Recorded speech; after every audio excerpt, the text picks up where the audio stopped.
ఇంతగా ఎవరైనా వెతుకుతున్నారండి? యెహోవా యందు భయభక్తులు కలిగి ఉండే ఎటుతో నేను తెలుసుకోవాలి అని ఎవరైనా గ్రహించారా? ప్రపంచ వ్యాప్తంగా ఉన్న క్రైస్తవుల్లో ఏ ఒక్కరు కూడా వెతకరండి, ఏ ఒక్కరు కూడా గ్రహించలేదండి. ఎవరో చెప్పారు, మానవులు కల్పించారు. ఆ విధులను బట్టి ప్రార్థన చేసుకుంటే చాలు, బైబిల్ చదువుకుంటే చాలు, రోజుకు ఒక వచనం చాలు, ఎక్కువ అదే భక్తి. ఆదివారం ఆరాధనకి వెళ్తే చాలు, రొట్టె ద్రాక్షరసం మాత్రం తప్పకుండా తీసుకోవాలి, ఒక్క వారం కూడా విడిచిపెట్టకూడదు, అది ఇంకా గొప్ప భక్తి. అది చిరిగిపోయిన 10 రూపాయలైనా దేవుడి కోసం ఎంతో కొంత వేస్తే చాలు, అదే భక్తి. మానవుల విధులను బట్టి నేర్చుకుని కొన్ని శతాబ్దాల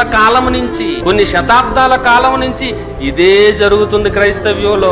ఇదే భక్తి అనుకుంటున్నారు, మానవుల విధులను బట్టి. మరి దేవుని విధులను, దేవుని వాక్యాన్ని, దేవుని జ్ఞానాన్ని మనం చదివితే, దేవుని మాటలను అంగీకరిస్తే, దేవుని జ్ఞానానికి మనం చెవియొగ్గితే అసలు యెహోవా యందు భయభక్తులు కలిగి ఉండేటి ఎట్టుదో మనం గ్రహించుకోగలం అని అంటున్నాడు. మరొకసారి దేవుని జ్ఞానానికి మనం చెవియొద్దాం, ఆయన మాటలను అంగీకరిస్తే అసలు ఏది భక్తో దేవుడు చెప్తున్నాడండి.